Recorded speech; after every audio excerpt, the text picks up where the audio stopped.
Boa noite, queridos. Há um tempo atrás eu conheci um amigo chamado Leandro Barreto. Eu gostei muito da maneira como ele se identificou com a igreja, como ele prega em muitos lugares diferentes. Ele falou assim, olha, eu só arrumei um jeito de cumprimentar sem ferir ninguém. Existem igrejas que você chega e tem que dizer a paz do Senhor. Tem outras que você tem que dizer a graça e a paz, mais moderno, né? Ele falou assim, então, a paz do Senhor para quem quer a paz, a graça e a paz para quem gosta dela e oi para a galera. Pode tomar o seu lugar. Pode tomar o seu lugar. E oi.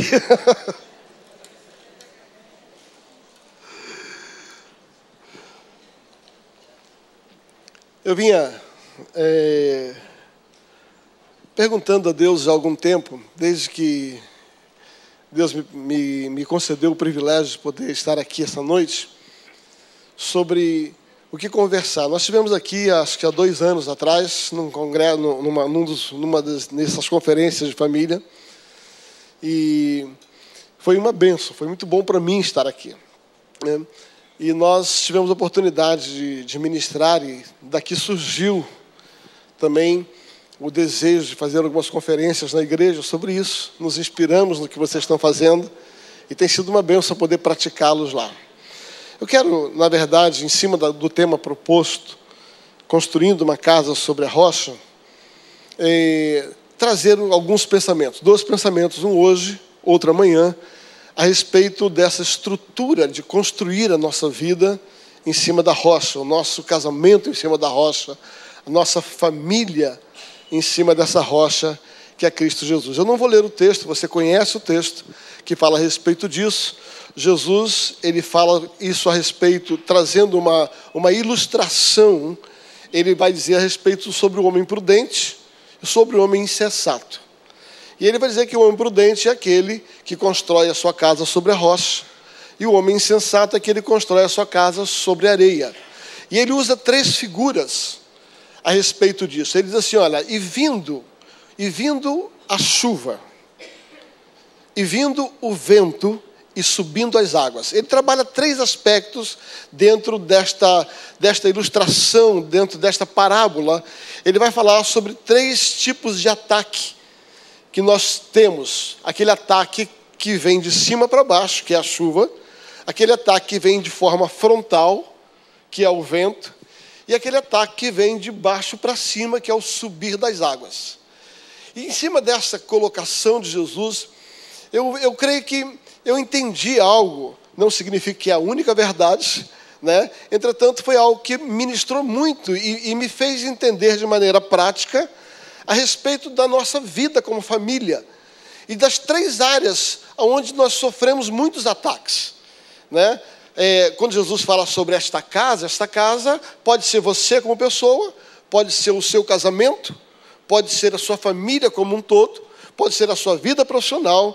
Na verdade, esta casa, a partir de mim, né, eu sou a casa de Deus, a minha família é esta casa de Deus. E eu me lembro que na infância das minhas filhas existia um desenho bíblico, né, que era produzido pela PEC. E esse desenho bíblico contava um pouquinho dessa história. E eu me lembro muito que criança, quando vê algo, não vê uma vez só, né? Então, tem na memória várias vezes que eu vi esse mesmo desenho, né? E eu fico imaginando o Cristiano e a Andréia, que tem 3 filhos, e cada uma querendo ver mais que a outra, né? Eu consigo me compadecer de vocês. Mas é interessante que essa história contada naquela ilustração infantil era um pai que estava numa montanha, numa rocha, né? Uma rocha como aquela ali, construindo a casa, e ele tinha seus filhos brincando. E lá embaixo era um lugar onde tinha um mar muito bonito, e tinha uma outra família construindo a casa também lá embaixo. E as crianças perguntavam para o pai, pai, poxa, olha lá, a casa dele está ficando pronta. A casa dele está pronta. E outra coisa, eles estão construindo a casa e tomando banho de praia. E a gente aqui em cima, sol quente na cabeça. E a casa não fica pronta. Dormindo em barraca. E o pai consolava os filhos, até que um dia o mar se levantou e aquela casa caiu no desenho. E aquela família que tinha ficado ali embaixo tinha vivido uma vida de farra, de bom sentido, né? Tinha vivido uma vida mais fácil. Aquela família ficou desabrigada e a casa desse senhor com a sua família estava construída.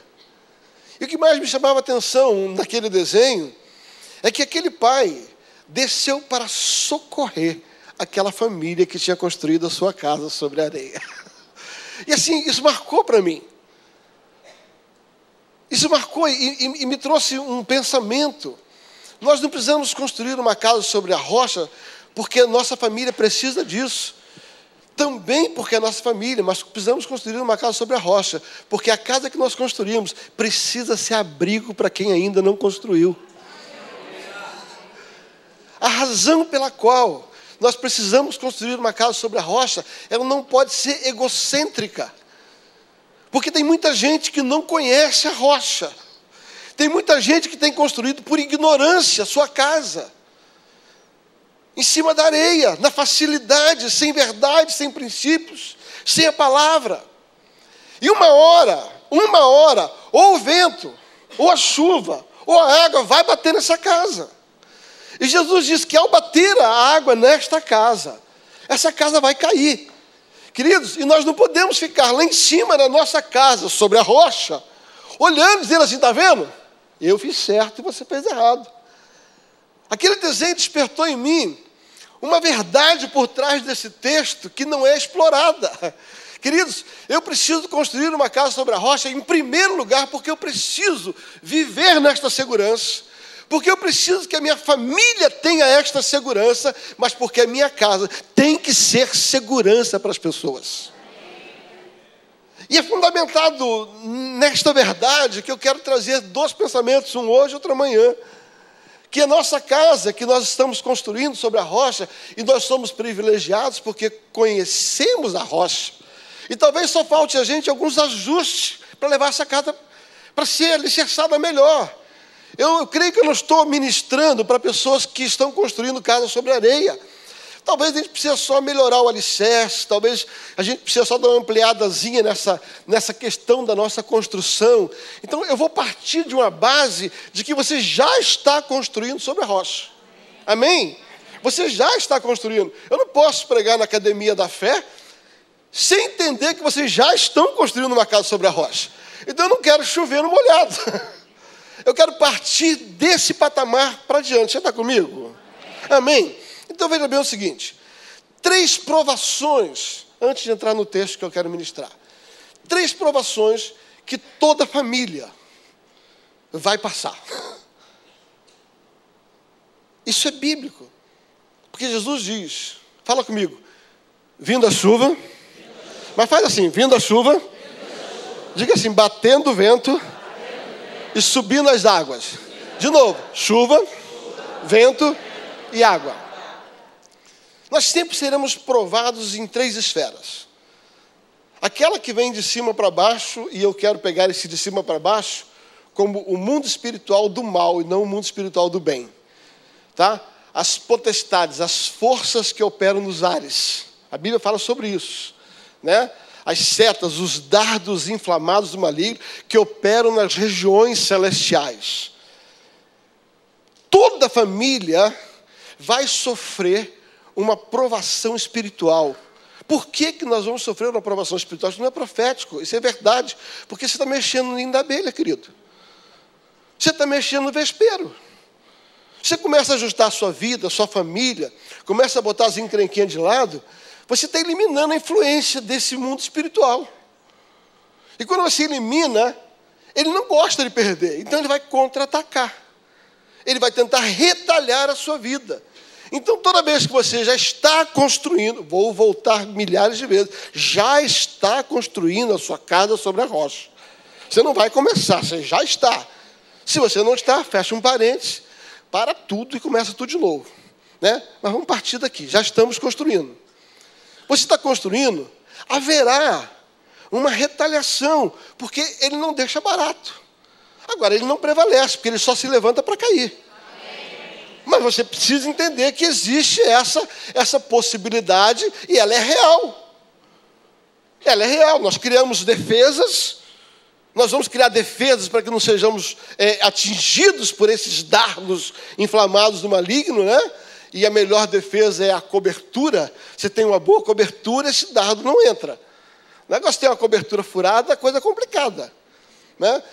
Agora, você também vai ter um segundo momento onde você e eu seremos provados, que são nos nossos relacionamentos. Assim como a chuva fala de algo que vem de cima para baixo, o vento fala de algo que vem de frente conosco, bate de frente. São pessoas, são relacionamentos. Nós seremos provados nos nossos relacionamentos. Somos provados no nosso casamento, quando duas pessoas tão diferentes se unem. Somos provados no nosso relacionamento, quando temos que lidar não só com a pessoa, mas com a família da pessoa. E depois ainda somos provados no nosso relacionamento, quando além da pessoa e da família da pessoa, vem a nossa família, aquela turma que a gente nasceu com a gente e que vai dar dor de cabeça. Eu tenho uma boa notícia para você que não tem filho. O dia que você tiver, se prepara. É ali, querido, que o gato torce o rabo. Porque até a vaca torcer, de tanto que já falaram, já está torcido. Na verdade, relacionamentos é algo impressionante. E se você perceber, observar, e você for bem atento à Bíblia Sagrada, e a estrutura pela qual a Bíblia foi construída desde o início, as suas histórias, você vai perceber que todo ataque do inferno foi contra a família. Desde o início você vai ver isso, nos relacionamentos. Deixa eu fazer uma pincelada rápida, né? Talvez esteja alongando demais a minha introdução, mas é necessário. Deixa eu dizer algo para você. Por exemplo, havia só 2 pessoas na face da terra, 2, querido, 2. Só 2. Só Adão e Eva, mais ninguém. O resto tudo era bicho. E o dia que a coisa pegou, Adão falou assim, a culpa é do Senhor que me deu ela. Adão era tipo daquele cara escorregadio, né? O que você fez, Adão? Adão falou assim, eu não fiz nada. A culpa é do Senhor que me deu ela. É da mulher que o Senhor me deu. Ou seja, tinha 3 pessoas na conversa. Deus, a mulher e Adão. Deus era culpado, a mulher era culpada e Adão era o santo. Homem é assim, né? Homem é assim, não é verdade?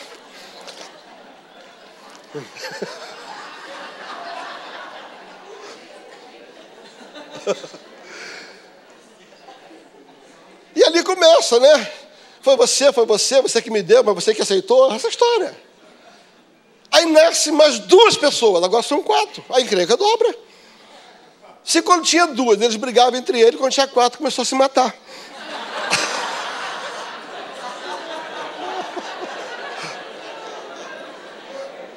É mentira, Terta. É Bíblia. A gente só não enxerga desse jeito, mas é verdade. Agora imagina a casa de Jacó com 12 irmãos. Querido, aquilo ali era de lascar. Tudo o que acontecia na casa de Jacó, querido, eu entendo. Eu entendo. Por quê? Porque sempre as trevas, ela trabalha em cima dos relacionamentos. Aí é Caim matando Abel. E aí você vê, vai caminhando um pouquinho comigo na Bíblia. Depois dessa família maravilhosa, vem aí Noé. Cara joia, querido, cara joia. Mas era meio pinguça, bebia demais. Sabe? E o dia que ele bebeu, ele tinha, querido, assim, ele tinha ali 3 filhos só. Se Adão com 2 foi morto, 3 da coisa complica. Sem pão no café. Foi a maneira como eu ensinei minhas filhas o nome. Sem Cão e Jafé. Aí eu falei assim, você vê, tem 3 filhos. Dentro de 3 filhos, sempre tem um que é difícil. E era o tal do cão. Por isso que era cão. O cara era um cão. E naquele momento onde Noé dá uma vacilada, planta uma vinha, E bebe demais. E ainda, não sei porquê, estava muito calor, ficou peladão e tal. E aí, curtindo ali, né, a sua bebedeira, o filho olha e diz assim, cara, papai peladão. E ele sai, escreve no outdoor, chama todo mundo, olha lá, papai vacilou. Querido, o que ele estava tentando fazer ali? Expondo a nudez do pai. Expondo a vergonha do pai. E aí você vê a encrenca que é. Aí tem 2 filhos que entram de costas, protege. Não é acobertar, é entender, é não tocar no manto da autoridade, é diferente. Sempre vão acontecer problemas de autoridade, de relacionamento. Cuidado, não toque no manto, não. Não exponha o erro da pessoa em autoridade. Porque isso gera maldição, pobreza eterna. Cão foi taxado para ser pobre, sua família ser pobre. E segundo alguns historiadores da Etiópia, são os descendentes de Cão. Aí explica tudo, se for verdade. Você quer caminhar um pouquinho mais? Abraão, homem de fé, tem 2 filhos. O que acontece? O primeiro persegue o segundo. Aí Isaac tem 2 filhos. Querido, a coisa já começa a encrencar no ventre. Imagina o pau que era lá dentro. Porque na hora de sair, Jacó pegou no pé. Você vai ver aquela larga do meu pé? Você não viu essa expressão? Foi na Bíblia que está lá, cara. Jacó já nasceu pegando no pé de Esaú, cara. Aí o próprio Jacó pagou um preço altíssimo. Teve 12 filhos. 11 perseguiu por 1. Família. Você vai pegar Davi. Enfim, queridos, eu posso caminhar aí. Não é à toa que o Velho Testamento termina com profecia. E virá aquele que converterá o coração dos pais aos filhos, restauração de família, e dos filhos aos pais. Quando a rocha vem, ela vem para restaurar essa vida familiar. Quando Jesus nasce, ele nasce com esse propósito de restaurar essa bagunça dentro de casa. Essa bagunça na família, bagunça no casamento. Por isso que ele diz, construa a casa sobre esse alicerce, que sou eu, e a coisa vai funcionar. Mas você precisa entender que na vida nós vamos passar por esta prova do relacionamento, que é o vento. Mas toda família, todo casamento também vai ser provado naquilo que vem da terra, que chama essas coisas materiais, o fruto da terra, bens materiais. Nós somos provados sempre em 3 esferas, no nosso casamento, na nossa família. Sabe, é o ataque do inferno sobre a nossa vida, são pessoas desavisadas que muitas vezes vêm contra nós, que é o vento, e muitas vezes a provação material, aquilo que vem de cima para baixo. Baseado nessas 3 provações, só tem um jeito dessa casa se manter firme, é quando ela está sobre a rocha. Eu quero ler um texto com você lá em João.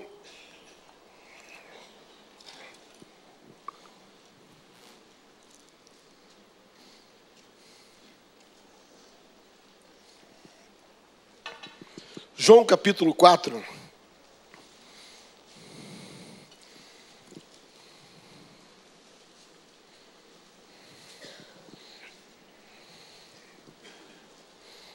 A partir do versículo 1 diz assim: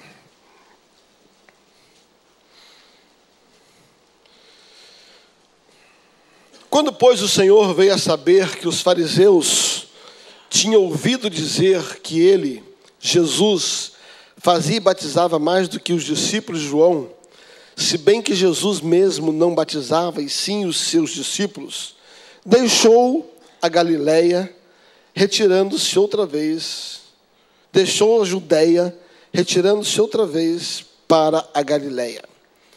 Agora guarda esse versículo 4. E era necessário, repita comigo, era necessário atravessar a província de Samaria. Chegou, pois, a uma cidade samaritana chamada Sicar, perto das terras que Jacó dera a seu filho José. Estava ali a fonte de Jacó. Cansado da viagem, assentara-se Jesus junto à fonte, por volta da hora sexta. Nisso, veio uma mulher samaritana tirar água. Disse-lhe Jesus: dai-me de beber. Pois seus discípulos tinham ido à cidade para comprar alimentos.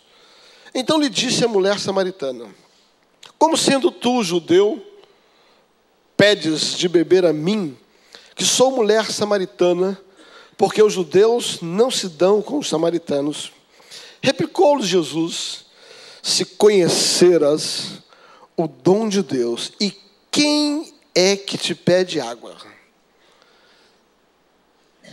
E quem te pede, dai-me de beber, tu lhe pedirias, e ele te daria água viva. Respondeu ela: Senhor, não tens como tirar, e o poço é fundo. Onde, pois, tens a água viva?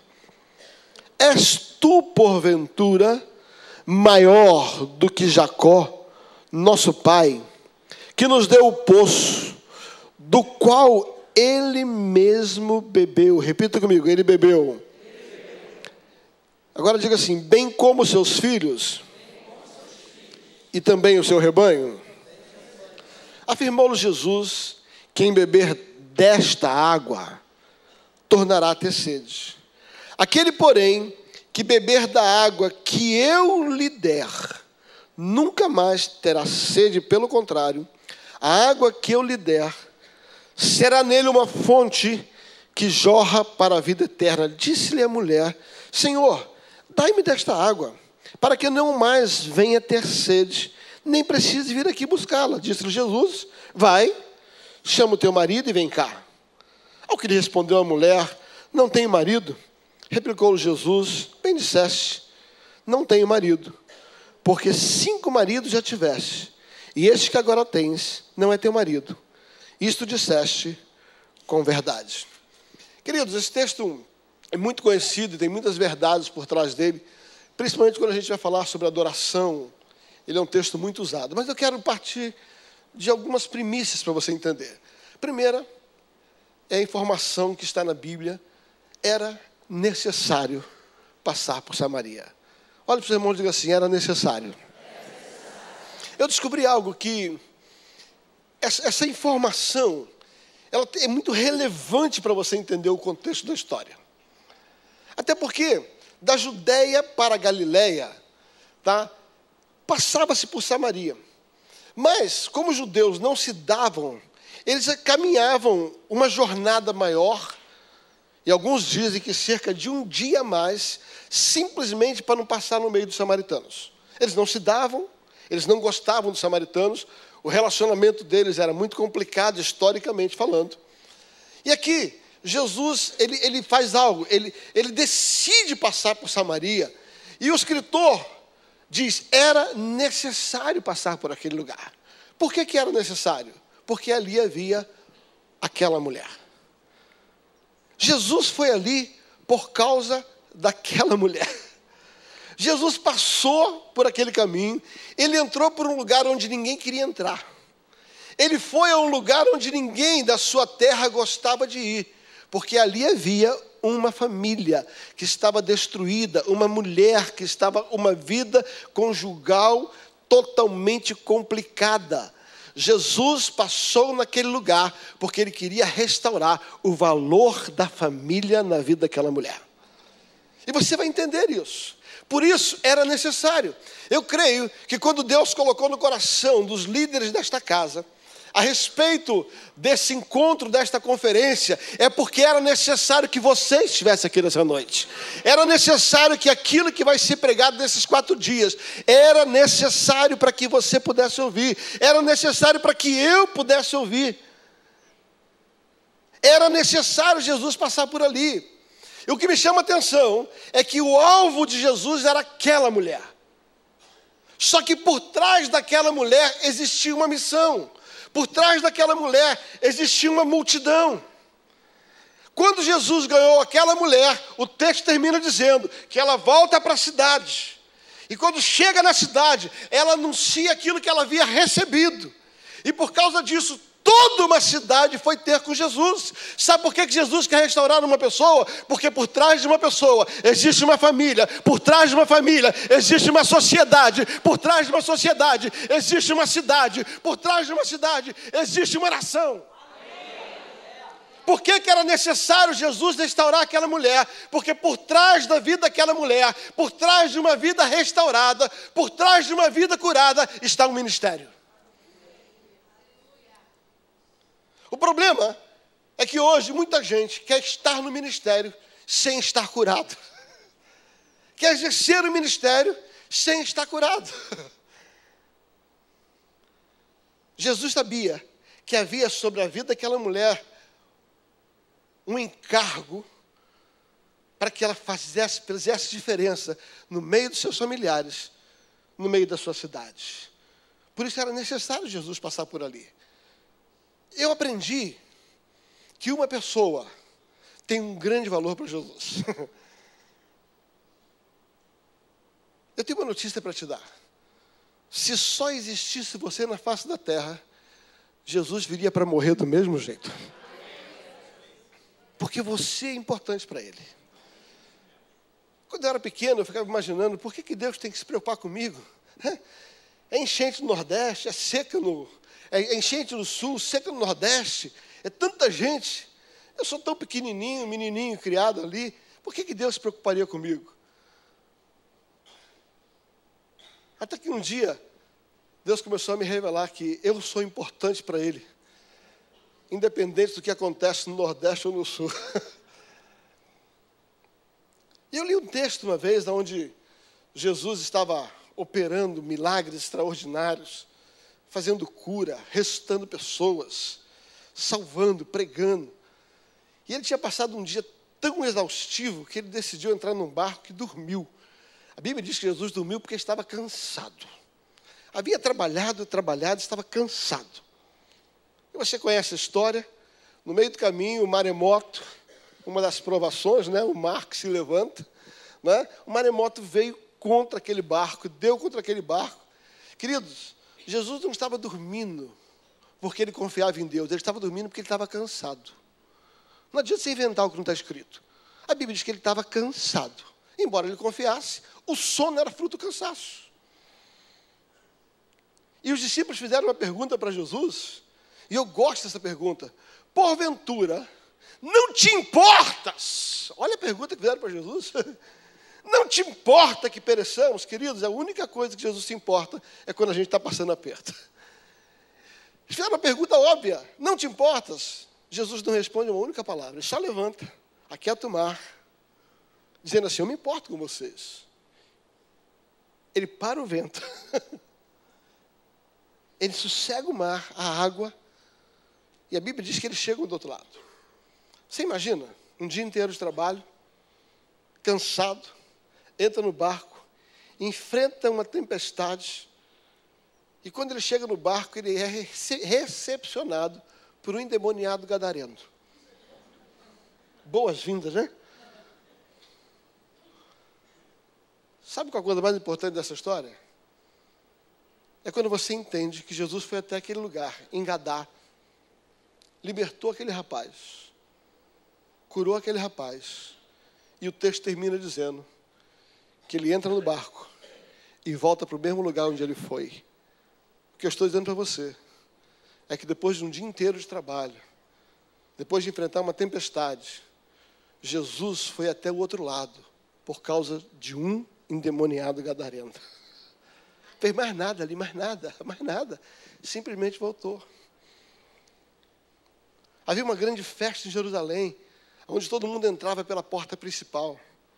Jesus entra pela porta das ovelhas, onde havia um tanque de Betesda, onde só tinha gente doente. E não era pouca gente, não. Eram 5 pavilhões. Jesus entra naquele lugar. E ele cura uma pessoa. Uma pessoa. Imagina, se aquele rapaz estava ali há 38 anos, quantas pessoas tinham? Jesus vai ali por causa daquele homem e vai curar aquele homem. Eu tenho uma notícia para te dar. Você é importante e é alvo de Jesus. E é necessário que aconteça uma conferência como essa, por minha causa e por sua causa. Alguma outra verdade sobre esse texto? Jesus estava criando todo um cenário para chegar na essência do propósito desse encontro. Jesus, ele chega primeiro no poço. E ele fica aguardando aquela moça. Eu quero dizer para você, queridos, Jesus já está na frente do seu problema. Jesus não está atrás do seu problema. Entende? Jesus chegou no poço antes dela, porque era necessário que Jesus estivesse ali. Porque a hora que aquela mulher chegasse com o seu coração amargurado, Jesus já estava ali. Eu tenho uma notícia para te dar. Jesus está na frente do seu problema. Jesus está na frente daquilo que, de repente, para você é difícil de resolver. Jesus já está lá. Jesus conhece. E Ele chega primeiro. Ele já tem a resposta para o que você está buscando. Aí a mulher chega. Problemática. Ela chega. E Jesus começa a conversa aparentemente natural, mas que de natural não tinha nada. Jesus começou a construir uma ideia. E ele virou para aquela mulher e falou assim, olha, você tira água para mim? Aí aquela mulher fala assim, não, tem alguma coisa errada. Primeiro, você é judeu, eu sou samaritana. Segundo, você é homem, eu sou mulher. Terceiro, não tem ninguém aqui. Como é que um homem judeu se encontra com uma mulher samaritana sozinho? Querido, Jesus tinha pegado todo mundo. Eu falei, vaza. Querido, quantas vezes na Bíblia você vê Jesus ficar sozinho numa cena para tratar com uma mulher? Até onde eu sei, é a única vez. Ele manda todo mundo comprar comida. Normalmente ficava pelo menos Pedro, Tiago e João com ele. Mas aquele encontro era pessoal, íntimo, intransferível. E aquela mulher precisava daquele encontro particular. Particular. Aquela mulher diz assim, não entendo o que está acontecendo aqui. Ele falou assim, olha, aí ele começou a introduzir a conversa dele. Se você soubesse quem te pede água, você me pediria água. Você sabe quem fala com você? Se você soubesse quem sou eu, você me pediria água e eu te daria uma tal de água da vida, né? Eu vou dar uma água da vida que você nunca mais vai ter sede, que água milagrosa. Aquela mulher falou assim, dai-me desta água, Senhor, para que eu não venha mais aqui. Aí Jesus entra no foco. Ele falou assim, eu não dou não. A não ser que você vai lá e chame o seu marido. Ele entrou na essência da conversa. Vai lá e chame o seu marido. Aquela mulher falou, não tem marido. Jesus falou, é tudo que eu queria. Querida, ali estava uma mulher que tinha uma vida familiar destruída. Ali estava uma mulher que tinha tentado construir a sua casa sobre a areia. E aquela mulher havia tido o seu primeiro relacionamento. Mas esse relacionamento não tinha sido sobre a rocha. Tinha sido na areia. E deu errado. Aquela mulher havia pego uma água. E quando Jesus fala de água, ele está falando sobre necessidades. E ele está dizendo assim, ó, você tem uma necessidade. Quando Jesus pede água, ele está dizendo assim, ó, eu tenho algo que você precisa, que vai acabar com a sua necessidade.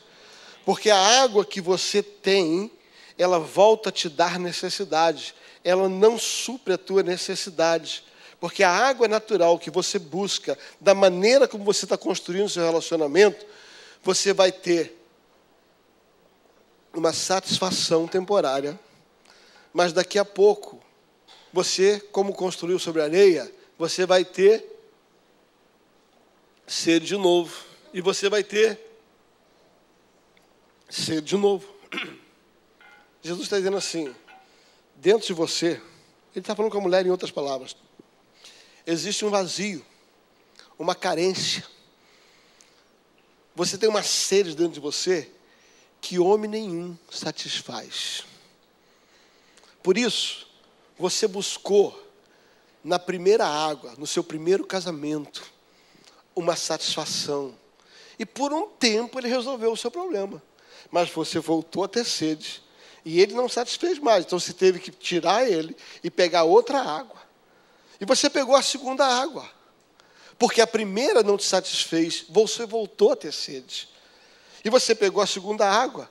E a mesma coisa que aconteceu com a primeira, aconteceu com você de novo.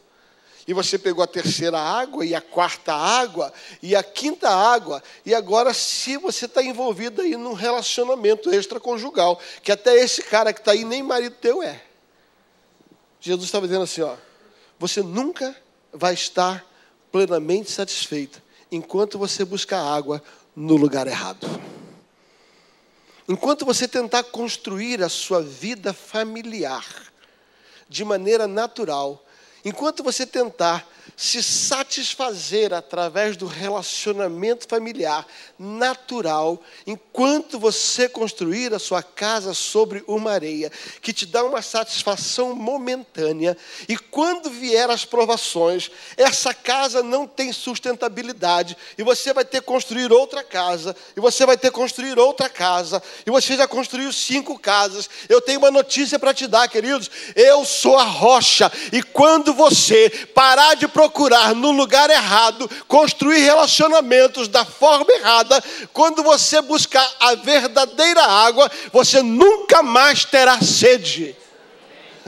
O que ele está dizendo é, não adianta, você pode ter 10 relacionamentos, são 10 tipos de água diferentes, 10 tipos de relacionamento diferentes, e você nunca vai ficar satisfeita, porque eu tenho a água que te satisfaz. A hora que você deixar de construir o seu casamento, a sua família, em cima de coisas naturais, afeições naturais, enquanto você deixar de construir a sua família em cima de princípios humanistas, eles vão te derrubar e você vai sentir vontade de ter outra água. Agora, quando você estabelecer o seu relacionamento, a sua casa, o seu casamento, em cima de uma estrutura inabalável, Cristo Jesus, eu sou a água da vida. E a hora que você começar a construir a sua casa sobre fundamentos que é a palavra de Deus, que sou eu, a rocha, nunca mais você vai ter sede. E Jesus diz, e eu tenho uma notícia maravilhosa para você. Além de satisfazer a sua sede, quando essa água entra dentro de você, você não consegue detê-la mais. Ela satisfaz você, mas ela também se torna algo que vai satisfazer outros casamentos, outras famílias. Uma água que sai do teu interior, você tomou ela. Você tomou ela. E agora que você bebeu ela, você está habilitado a dar ela. E o que aconteceu com essa mulher? Ela tomou daquela água. Ela tomou daquela água.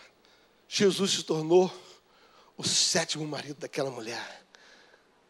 A 7ª água. E quando ela toma esta água, acaba o vazio que estava dentro dela.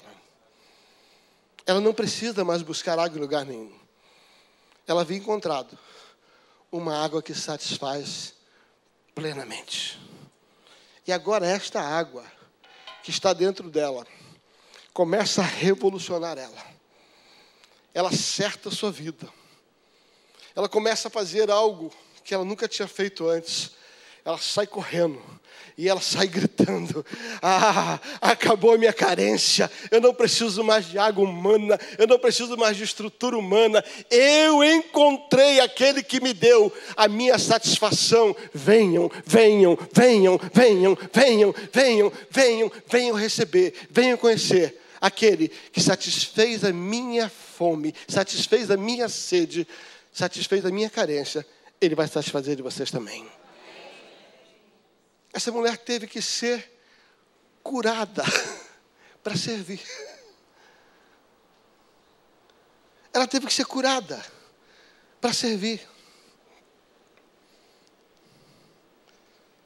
Sabe, queridos, nós vivemos num tempo onde ilusoriamente as pessoas têm buscado dons para servir sem ser curados.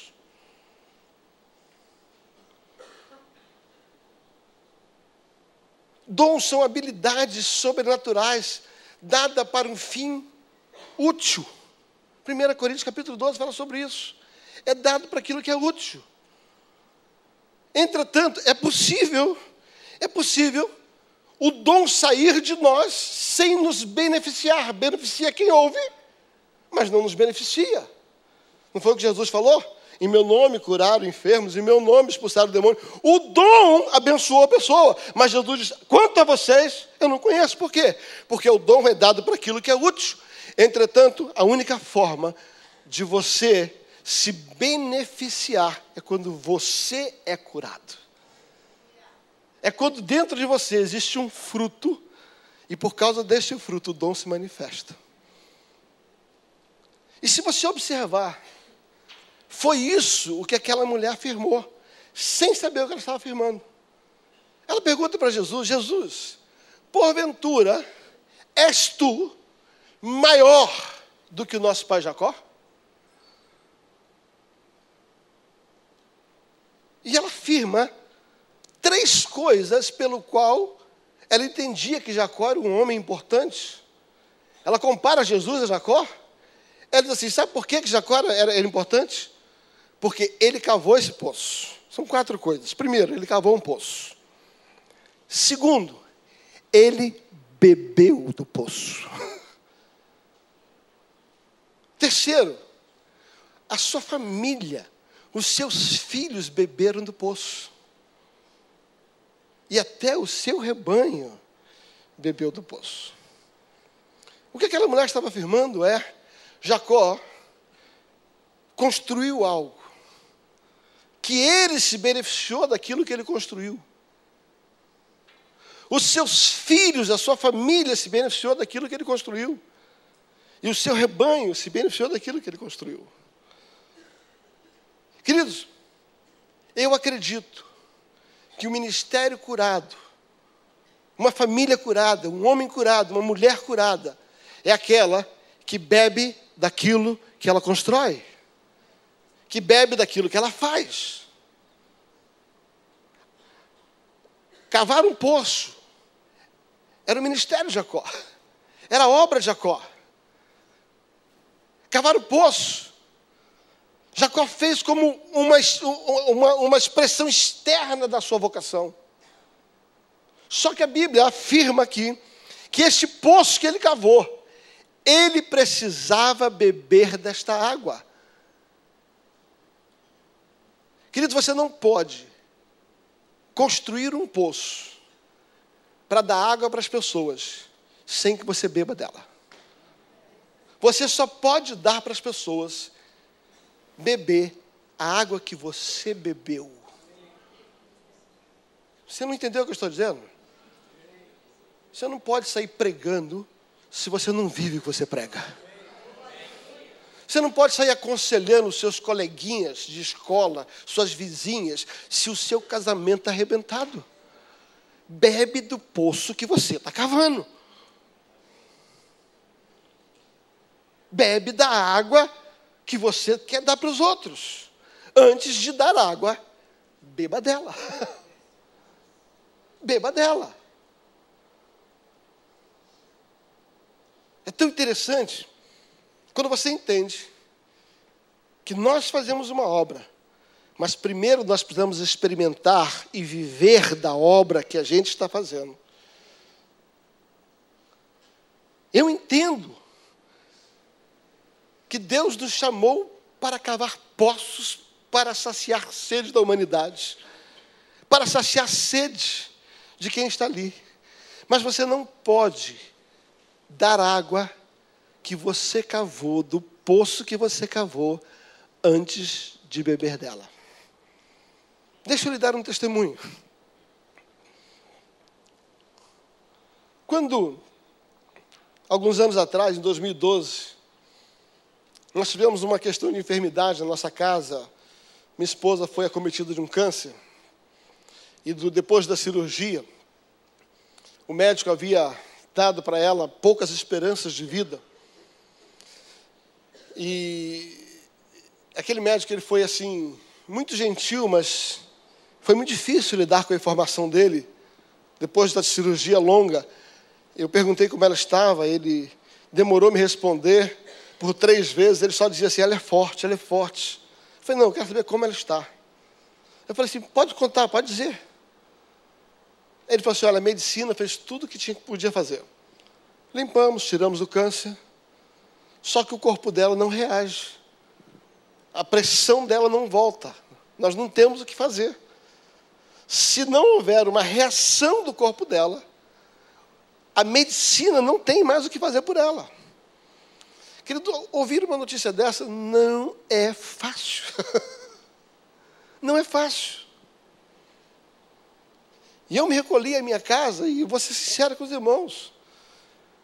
Eu usei tudo que eu podia com Deus. Eu negociei até a minha vida. Falei, leva a minha e fica com ela.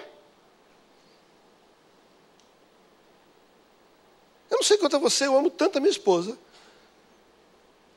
que eu queria muito que ela vivesse, mesmo que eu tivesse que morrer. E eu fiz isso naquele dia. E a impressão que eu tinha que não tinha resposta. E um dia eu falei, Deus, sabe, o senhor não está me ouvindo? Sabe quando você está numa pegada com Deus? Eu queria ouvir uma resposta. O senhor não está me ouvindo. E como eu amo a Bíblia, Deus fala comigo muito através do texto bíblico.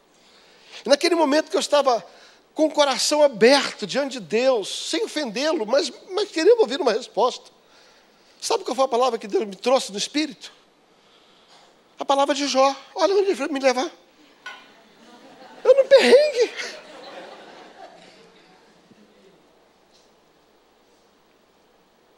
Quando a palavra diz sobre Jó, fala assim, com as mesmas consolações e com as palavras que consolaste muito, consola-te a ti mesmo. Eu entendi. Querido, pregar sobre cura é fácil. Pegar uma aguinha chamada cura, que você crê que está na Bíblia, e dar para alguém, é fácil. Agora, antes de você dar aquilo que você crê, bebe dela. Deus estava dizendo assim, você já não orou por tanta gente doente? Você não crê no meu poder de cura? Falar sobre cura é fácil. Pregar sobre cura é fácil. Dar água que cura é fácil. Agora bebe dela. Sabe o que eu descobri, queridos? Que algumas coisas que nós passamos é uma oportunidade especial para nós bebermos da água que nós pregamos. E não simplesmente ter um discurso que convence pessoas, que cura pessoas, e nós continuamos com sede. Para mim, uma vida construída sobre a rocha é aquele que cava poços, que vai dar água, mas que precisa beber da água que ele vai dar.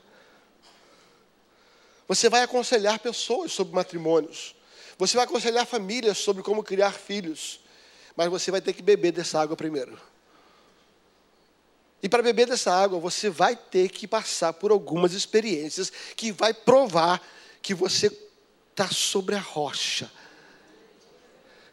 Que aquele poço não foi só para beneficiar os outros, mas primeiramente para me beneficiar. A maior autoridade para dar água é quando você bebe dela.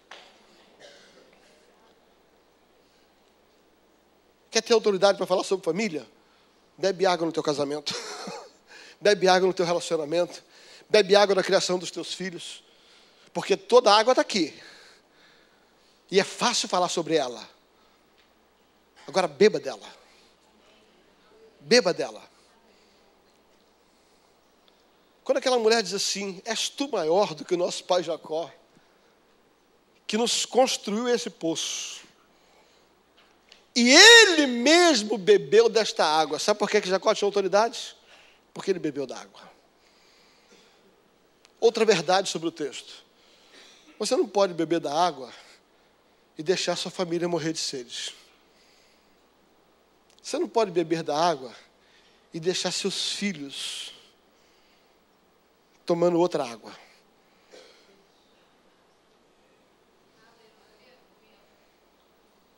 depois de beber, antes de dar para o rebanho, ele deu para os seus filhos.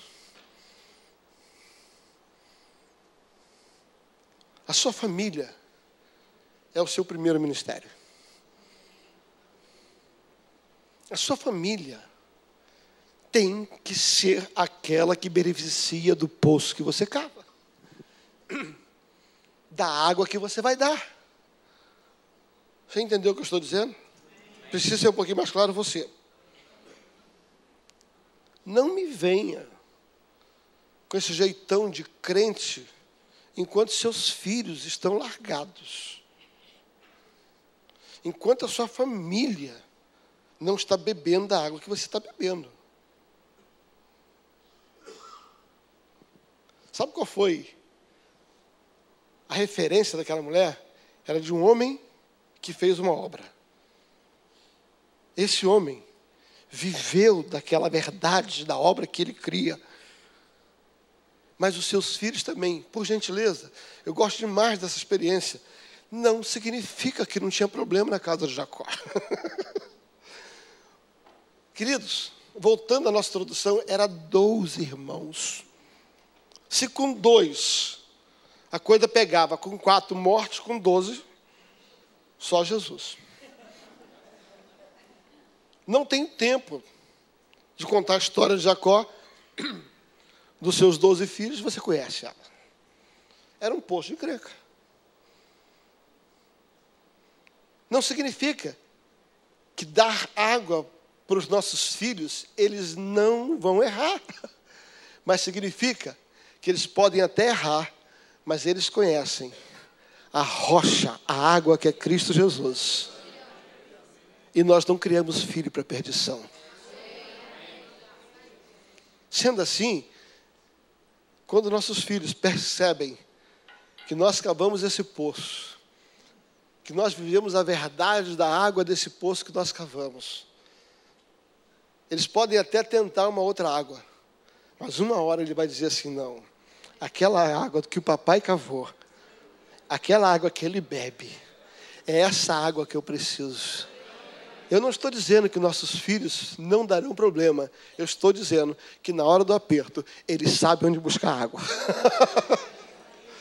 Eles sabem onde buscar água. Sabe por quê? Porque a casa dele pode até estar caindo, mas a nossa está sobre a rocha. E a hora que a casa dele derrubar, ele tem para onde vir.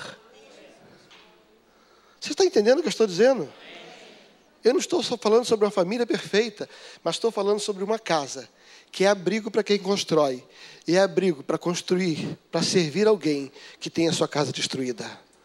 De repente, infelizmente, nós vamos ter algumas pessoas que nós amamos, que não querem construir a casa dela sobre a rocha. E nós não podemos fazer nada. Nós fizemos a nossa parte, nós ensinamos, nós mostramos o poço, nós demos aquela água para ela enquanto tínhamos influência. Mas se de repente, em algum momento da vida, eles decidiram construir a casa deles na facilidade, na humanidade, na areia, se eles decidiram fazer isso, amanhã, infelizmente, essa casa vai ruir. Só que a hora que acontecer isso, eles sabem aonde tem uma casa estabelecida. Não é isso que Jesus falou sobre o filho pródigo? Não é isso que Jesus falou sobre aquele rapaz, cujo pai dele construiu um poço, bebeu daquele poço, tinha uma casa estabelecida, e aquele menino não quis construir a casa do mesmo jeito que o pai, não quis beber a mesma água do mesmo poço, e aquele menino decidiu viver a vida dele, e um dia a água subiu, o dinheiro acabou, a fome veio, o natural que sustentava ele não tinha mais. E quando ele estava no meio daquele lamaçal, uma vida destruída, ele lembrou de quem tinha cavado o poço, do que tinha acontecido por beber daquela água, e ele pôde voltar para uma casa construída sobre a rocha, a casa do seu pai.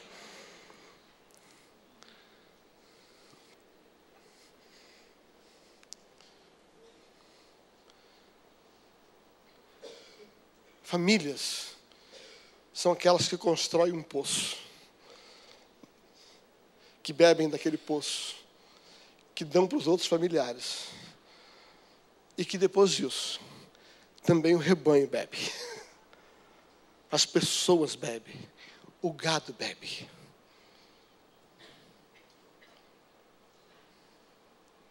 Jacó foi um homem que viveu isso em muitas áreas da sua vida. Aquela mulher, ela vinha bebendo de uma água natural e aquilo não satisfazia ela. Aquilo não satisfazia a família dela. Aquilo não satisfazia o casamento dela. Porque aquela água era casa na areia. Mas um dia, era necessário que a rocha passasse por aquela casa. Era necessário que a rocha passasse por Samaria. E quando a rocha passa por Samaria, ele diz assim: agora sim, toma dessa água.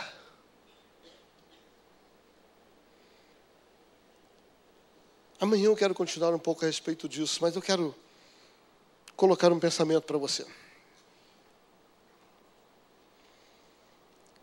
Qual era o problema daquela mulher? Carência. Carência. Aquela mulher tinha um vazio dentro dela e ela queria preencher esse vazio. E ela tentou preencher esse vazio, o vazio da intimidade, através de relacionamentos. Ela tentou preencher através de relacionamentos e ela não conseguiu. Porque dentro de você e de mim, existe um lugar dentro de nós, que não adianta você botar sucesso profissional, o vazio continua. A água e a sede volta. Não adianta você botar dinheiro ali dentro, a água continua, você vai voltar a ter sede. Não adianta você botar aprovação, porque vai voltar a ter sede. Não adianta você botar afirmação, porque você vai voltar a ter sede. Não adianta você botar intelectualidade. Tem muita gente tentando preencher esse vazio, colocando cultura. Aí quando essa cultura passa, tem que tomar mais outra água, mais um curso.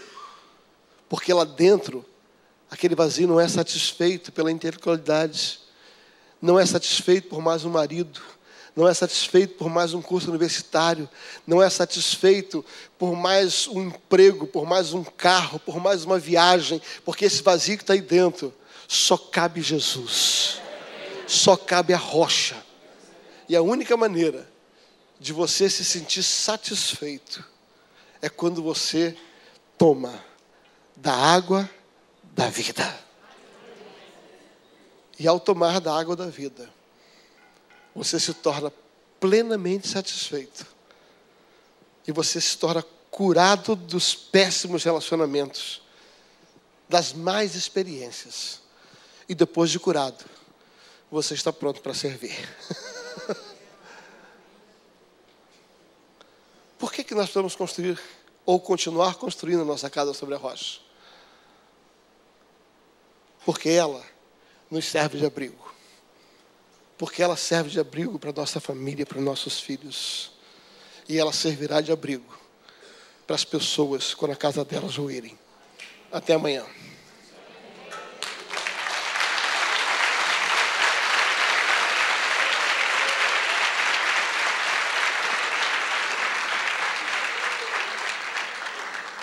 Muito bem. É isso aí. Fique de pé comigo. Já vai fechando o olho.